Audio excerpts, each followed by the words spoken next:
dreams within reach. It's time to rise. Body, soul, and mind, open your eyes. Climbing higher, step by step. Real talk, no regrets get set. One step, one love, we rise. Walk the talk, break free. Get to the truth, your story's the proof. Love, follow me.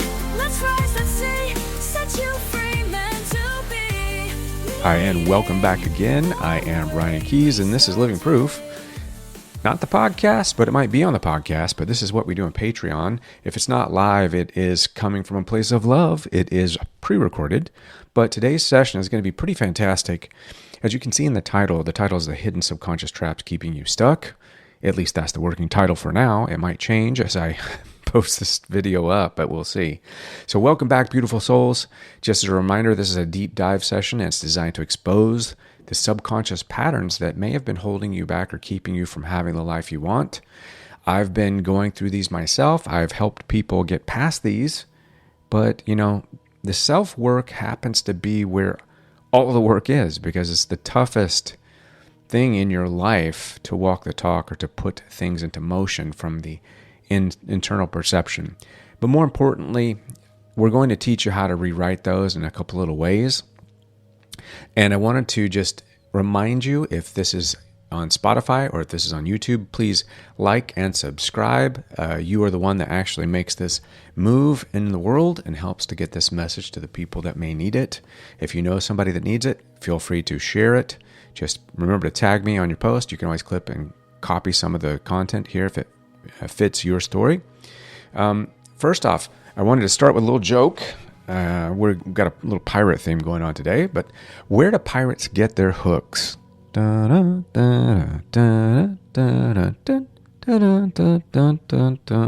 Secondhand stores. Yeah, I know, it's stupid, but hey, it throws you out of that kind of mode of like, wow, this is just going to be a learning class. No, this is not just learning. This is laughing. This is living, right? So what are you going to learn today? Right? Let's break that down so you know where things are going to go. The 8 biggest subconscious traps that keep people repeating the past. We're also going to go into how to reprogram those limiting beliefs with neuroscience and quantum techniques. Then, why your brain lies to you. Does it lie? Lie to me, baby. Tell me I'm 35 and I've got a 6-pack and I'm driving a Lamborghini. No, I'm just kidding. Actually, brain. Has anybody ever seen the movie Oblivion with Tom Cruise when he goes to the cabin? That is, I constantly go to that space whenever I'm stressed or whenever I think about crossing over. And when I pray and when I put heaven into my context, I say, tiny cabin next to a body of water with my dogs, with some records, and with just really good feelings going on. A little Walt Whitman, a little smooth jazz, maybe some 80s music, flannel shirt, New York cap, comfy shoes, good old jeans, and yeah. And anybody else that wants to show up, we can have a hoedown, sit down, and talk, right? It's just a chill fest. So, and every dog I've ever rescued or I've ever owned that's passed on or that's present, please show up as well. I know that would be important to me. Huge. And that's one of the things that I do. I program that. And then we're going to go into the 5-minute daily subconscious shift practice. I've told you about the 5-minute miracle. This is just a continuation of that. And about how you can see real changes. So if you've ever felt, well, a feeling, right? If feelings are very interesting things. Are they the truth? Probably most of the time feelings are not, but we take them at face reality. So if you've ever felt like no matter what you do, you end up in the same situation, or when you say to yourself, I logically know what to do, but my emotions keep pulling me back, or I want to believe I deserve better, but something inside me keeps resisting change, then this session is for you. So let's get real and really start to break these down and break these cycles and step into that new version of yourself. Step 1, I want to expose some hidden mind traps. Okay, so the first and craziest idea that we want to dive into, as I move my microphone, you might hear a little bit of movement, but your subconscious runs 95% of your life on autopilot. believe it or not. And the beliefs and patterns that you picked up from childhood or past experiences, past lives, genetically passed down, right? These past experiences and the society that has molded you, they shape your reality. Now, do you have to remove all of that information? Do you have to reprogram it? Well, we're going to go into that. But even when you don't consciously agree with these things, it still moves you through life. Because it is this, it's a format. I don't know if any of you have ever played like an immersive VR game. I'm actually using virtual reality with a Meta headset for exercise for my Parkinson's. And it's very interesting because it feels real. And when I take off the VR goggles, it takes a minute for me to register that my hand is actually touching a table. So that tells me the level of the game that we're actually in the physical world. And it also shows me that science is seeking to tap into spirit. So there's this kind of interesting thing happening, and we can reflect on this for these unconscious, subconscious patterns. So I want to go into the 8 most common subconscious blocks that might be keeping you stuck. The first and foremost is that you think you know what will make you happy. You think you know, right? And you try to predict it, but your brain can't. Why is that? And we've got some scientific backing here from the Heart Math Institute and a couple other people with Bruce Lipton. Your brain can only perceive what it has known before. And to perceive it to a place where you actually can completely rely on that as an outcome. So if you've never won, if you've never come in first place, it's going to be very difficult for you to imagine that first place. It's possible.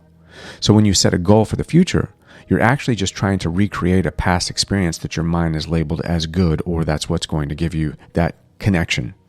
So that's why it's easy to fall into this kind of comfort mindset or repeating a pattern. So what's the solution to that, right? To stop chasing outdated versions of happiness. We got to upgrade. We need to upgrade everything. Every feeling that comes in, we have to ask it, qualify it, and decide, is this a version that is going to be viable for me for the future, or is this just happiness on repeat? Am I just accepting a low tone, or what's this telling me? We need to start asking these questions. We need to be very vocal, very active, very involved with the information coming in, as if we are writing programs, right? As if you're creating a new code for your reality. This doesn't conflict with Christianity, because I'm coming from a place of being, I have a relationship with Yeshua ben Yosef, or Jesus, but I'm going to have an intimate relationship. I'm going to evolve it past the book, past the people, past the buildings. I need to be able to have that conversation in my heart and soul and understand that there are codes. There are things that are like, that's why the Bible code. That's how you can have prophecy. There are things that are predestined, and there are things that are self-manifested, right? So we're trying to find the way, not loopholes, but the way to lean in the most effectively to have a good life, a quality life, and to stay on point and continue to be good people. So again, that solution is to stop stop dating the same person over and over, but to stop chasing an outdated version of happiness. Instead, align with what feels good now. Get to know and qualify your emotions in the current state that you would like to be. And then allow that life to unfold beyond the expectation or the markers, the Mark Twain, so to speak. Many of you, if you don't know that, you need to read some Mark Twain, man. Classic author, amazing man. If you don't know what Mark Twain is, Google it and you'll get to know it. So the second thing is you believe success is a destination, not a process. I used to have an email called Destiny by Destination. And it's actually quite an interesting concept that you keep taking mental snapshots of your life to see if you're happy yet.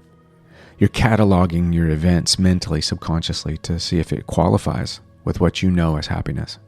And this makes you feel stuck because your brain is wired to seek completion. Even though your life is constantly evolving, your indicators, your qualifiers are not, right? Because you're not working with them. So the solution here is to reframe. There is nowhere to arrive. It's all about growth, right? It's all about life and death and what you do with the dash, obviously. But that dash is all about growth. It's about, are you going to go deeper than you've done before? Are you going to start to ask yourself these deep questions? Are you going to open yourself up for the unknown? That's why I've always come back to the place of vulnerability isn't about emptying your guts on the table. It's not about diarrhea of what you've done. Vulnerability is the courage to face with curiosity the unknown, and to question it, and to move into that unknown with strength and with abandonment of the fear that has been holding you back. And that's number 3. You think fear is a sign to stop instead of a sign that you're on the right path, because you're so indoctrinated by your instinct, and your intuition has been overridden through generational traumas, generational obstacles, and the instinct, because you're constantly in a state of fight, flight, or freeze. You don't realize that you're in this state because you have a comfortable life. You're not being chased by a tiger. You're sitting in traffic. But because this stimulus has altered and you're not qualifying it, it's still triggering the same cortisol response, right? We got science to back that. So with that, right, most people assume that if it's something that makes them feel scared or uncomfortable, it's bad. And I'm not talking about when a guy in a hoodie gets on the elevator with you at midnight, right? That's when you really need the instinct. I'm talking about developing intuition, because the truth is fear actually equals growth. If you're not a little bit scared of love, if you're not a little bit scared of getting that new job, if you're not a little bit scared of moving across the country, if you're not a little bit scared of taking that trip, then you're not growing. You're not pushing yourself. You're not utilizing the space that you've been given. You're not tapping into your soul, right? Because your soul is here for growth. Your soul didn't come here to just lay down and to just have a comfortable life. Your soul wants experiences. And that's why I do believe that unconsciously we draw to us conflict and other things, that because we're not purposefully overcoming fear, right? So drama becomes the course to uncovering a new destination. And if you were truly indifferent, you wouldn't feel resistance at all. And the idea is you don't want to be indifferent. You don't want to be detached. You want to be able to deal with it in a way that you are just able to define it. That's when love and logic blend, right? When science and spirituality come together. You don't want to detach yourself from reality. And I know a lot of my Buddhist friends, they think that, hey, that's the idea. Meditate to detach. But you didn't deal with it. Right?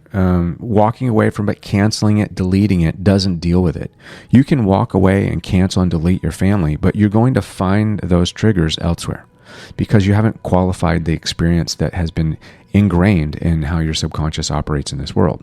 So, and there are ways to do that. And I've got some really cool tools later that I'm going to bring to the table that we can do. And it's quite effortless, really, when you're dealing with the subconscious. It doesn't take us like crowbars and wrenches to get in there.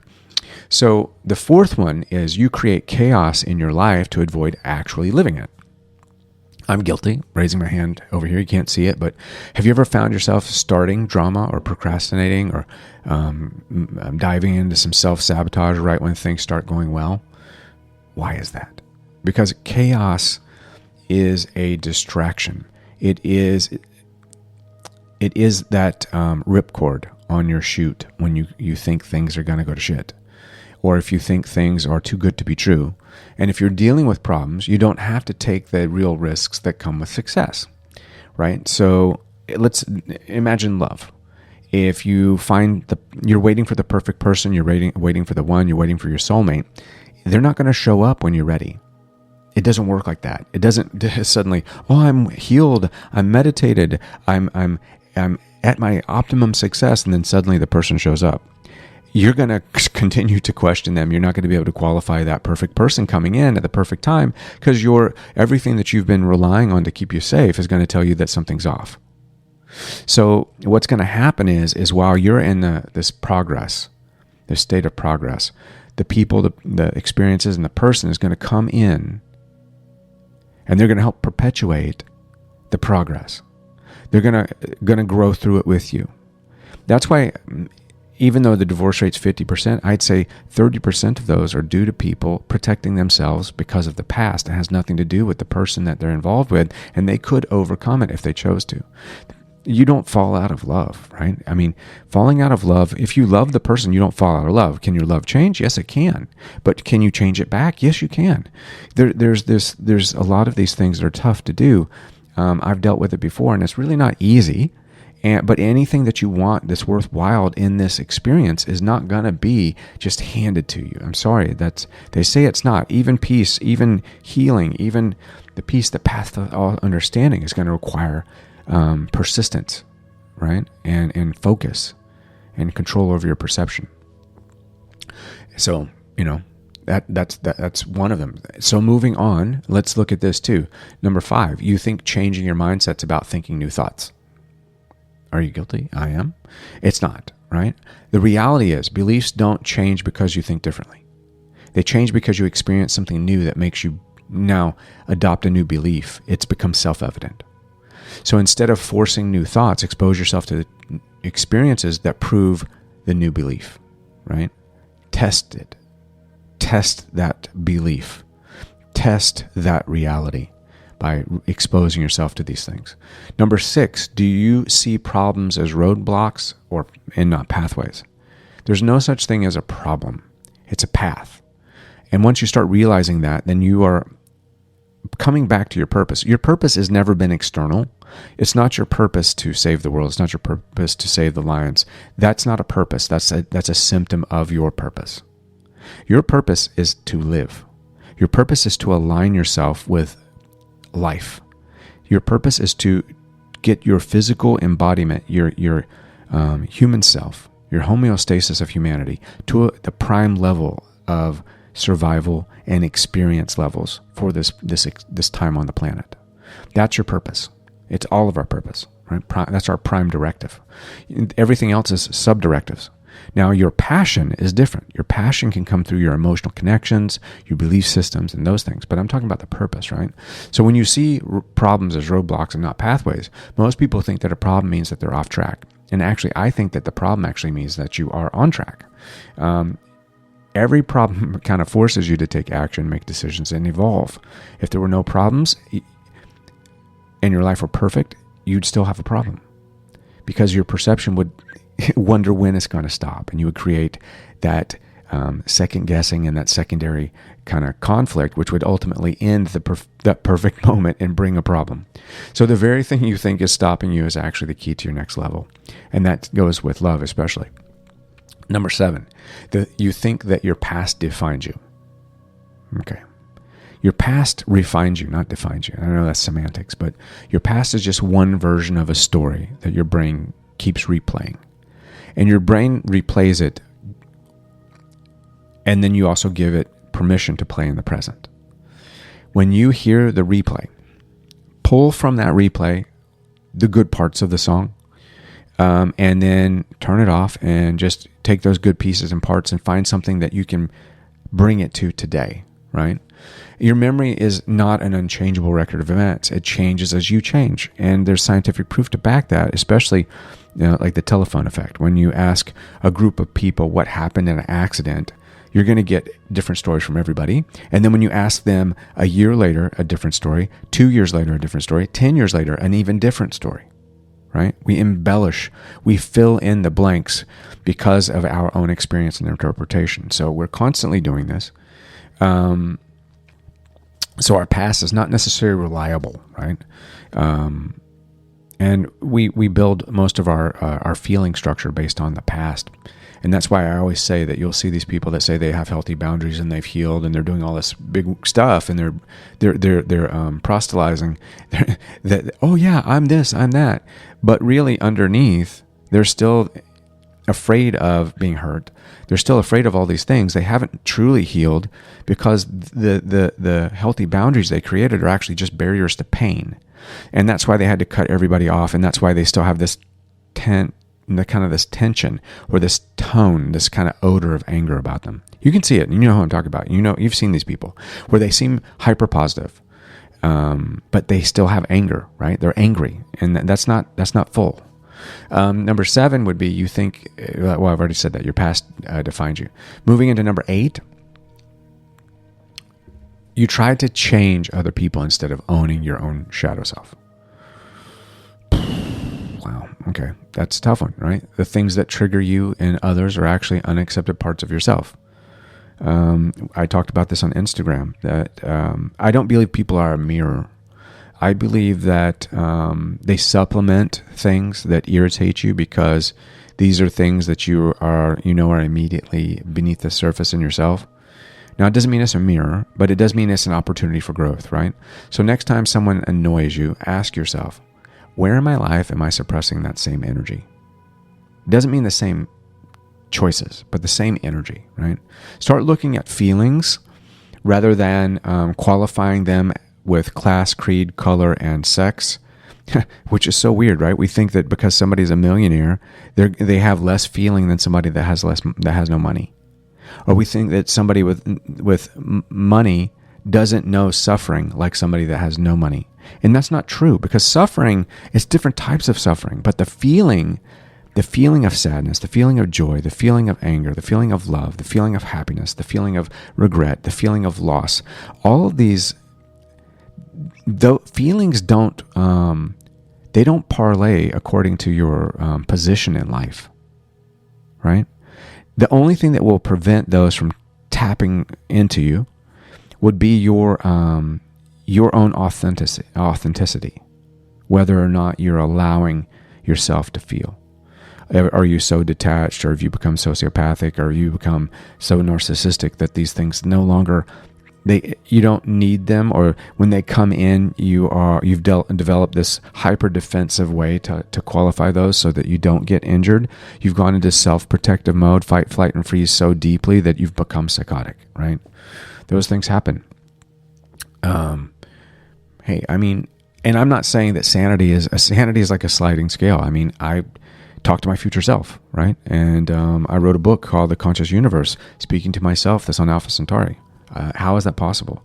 I mean, I've done plant medicine. I don't even know. Virtual reality, like I said, when I take these glasses off and I come back from doing the health regime for my Parkinson's and for my cognitive brain, when I go to touch the desk or the counter or whatever, it feels like it's fake. Like I'm like, wait, is that real? So there's a part of this life that really does feel like a simulation. And that is that elusiveness of sanity. There's a fine line of sanity for all of us, whether it's past lives or synchronicities, or we hear this like kind of like underneath code, the Mandela effect, prophecy, religion. There's this place where a hyper level of realism, to an agnostic or to an atheist or to somebody that's only science-based, that only looks at things through the lens of logic, would look at everyone would probably say almost 8 out of 10 people on the planet are operating in a state of a slice of insanity, right? Where they're not able to, like they would look at people with religion that pray for healing as insane. Like that, like they would qualify that and find something to support their belief, as we all do, and say, you're insane. That's not real. There's no science to back that, when there actually is, but they won't look at that even as science. So let's go into this. We're going to talk about the science of rewriting your subconscious now that we've jumped into science. So your brain, like I was expressing there, is like software, and your body is the hardware, and your soul is kind of the programmer, and then there is the power source. The power source and the source of the physics that allows that power to be interpreted and utilized given the schematics and the operation within the game, the power grid, the provider. So if we know that, like if your brain is like software right now, it's running an outdated program. So my question is, even for myself, how do I rewrite that subconscious program? Because those patterns are running my life. Now, there is, as I said, there's scientific backing. There's this thing called the Hebbian learning principle, where neurons that fire together wire together. And you've heard Joe Dispenza say that, so at least now you know he didn't invent that. So translations of this: every time you think a thought or feel an emotion, it strengthens the neural pathways that make it easier to repeat that in the future. And again, what I'm learning again from Ryan versus reality with the VR healthcare, VR therapy, what I'm learning is that this is such a weird thing.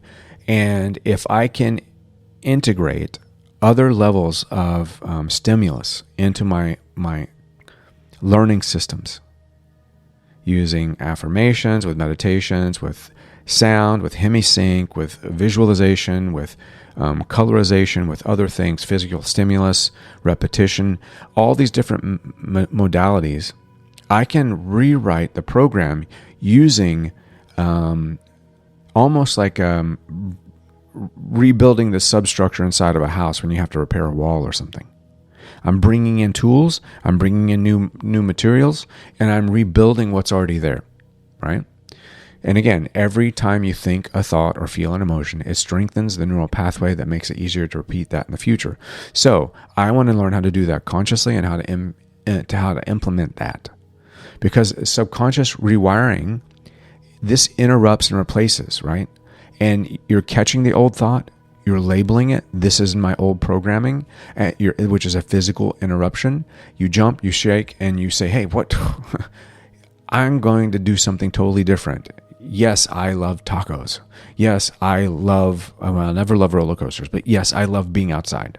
Yes, I love the sun. Yes, I love broccoli, right? So I'm going to catch the old thought. I'm going to label it. I'm going to question it. I'm going to confine it a little bit. I'm going to box it in like in basketball. And I'm going to say, I'm physically interrupting it. I'm going to call it out. And then I'm going to replace it with, instead of I always get stuck, I'm going to say, I'm learning and evolving every day. I'm not stuck.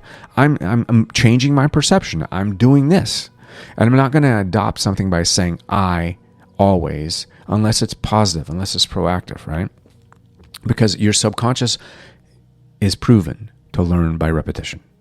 And the more times you can interrupt an old pattern, the weaker it becomes. And the more pathways that you can intertwine with that new pattern, the more powerful the new pattern becomes. And it's a new road. It's like, have you ever driven on a new road versus an old road?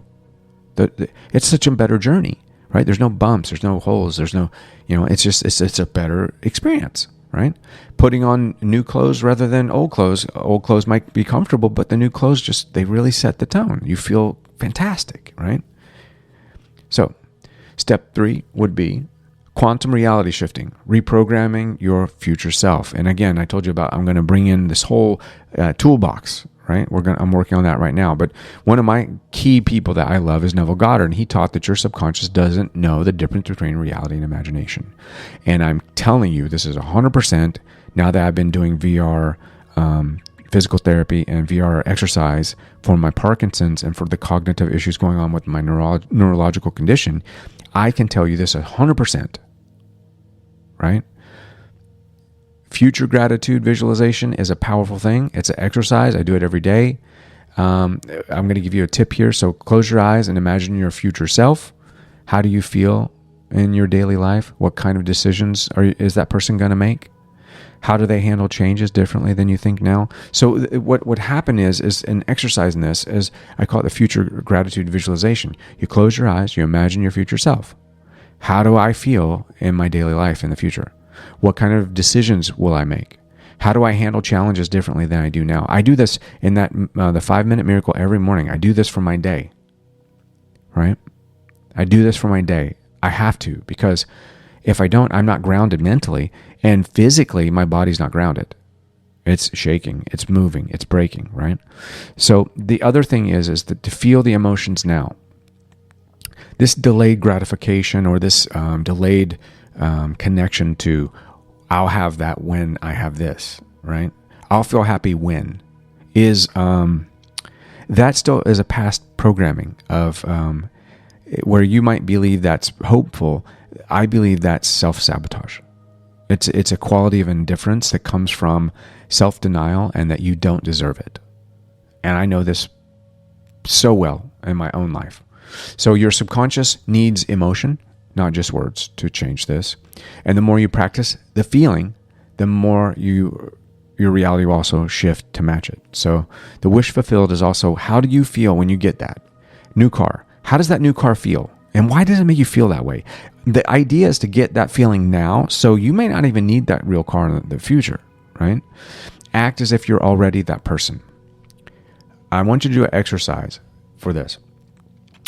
When you imagine how you'll feel in your daily life if the life is perfect, when you get to this goal, and what kind of decisions will you do when you're there, and how you will handle those challenges differently than you do now. I want you to act as if you're already that person, already in that space, and take at least an hour or so to be that person, right?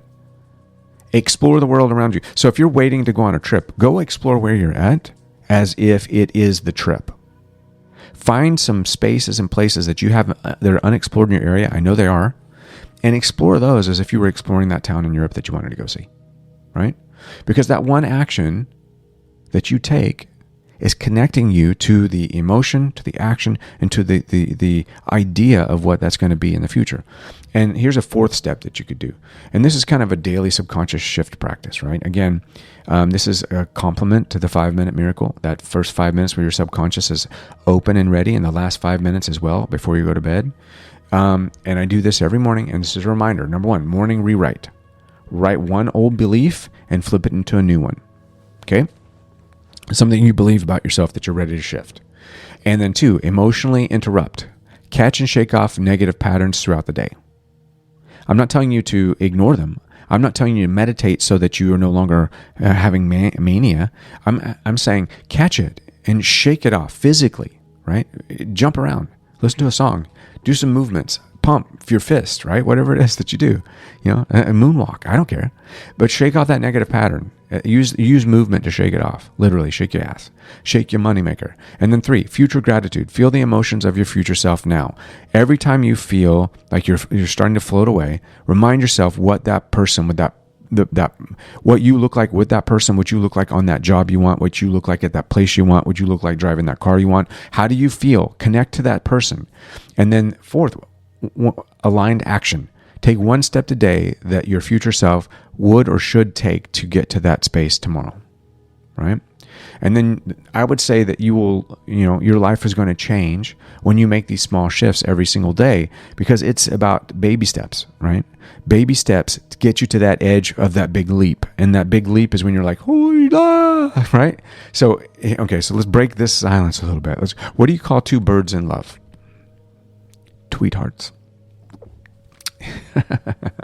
So again, I want you to do that, break the pattern, right? Break the pattern challenge for the next 7 days, right? Again, question 1 limiting belief, interrupt 1 negative emotion with movement, write 1 gratitude for your future success, and take 1 action that aligns with that future self. So that is our goal for today. That's what we've got going on. And again, come to Patreon if you're listening to this on YouTube or Spotify or clips on Instagram or TikTok, Ryan versus Reality. I want you to leave a comment. I want you to plant a seed. Leaving a comment saying yes or no. Share this with somebody, because here's what seed planting does: is you take information that you've intercepted and that you kind of agree with, and you share it with somebody, so that when you share it with them, you can qualify that information with them. You can say, hey, what do you think about that? What do you think about what I shared with you? Then you have a discussion, because we need discussions, communication, to start building patchwork connections to rewrite the code, right? So do that. Don't forget. And if you found this helpful, again, share your insights, leave a comment, direct message me if you need some work. We're going to rewire this reality together. So this is Ryan Keys reminding you, your past doesn't define you. Your beliefs do. Rewrite them and watch your reality shift in ways you never reimagined. You never imagined. Reimagine, you imagine, and then you're going to be there. All right. Peace, light, and love, and I'll see you on our next session. Have a great day. Dreams within reach, it's time to rise. Body, soul, and mind, open your eyes. Climbing higher, step by step. Real talk, no regrets, get set. 1 step, 1 love, we rise. Walk the talk, break free. Get to the truth, your story's the proof.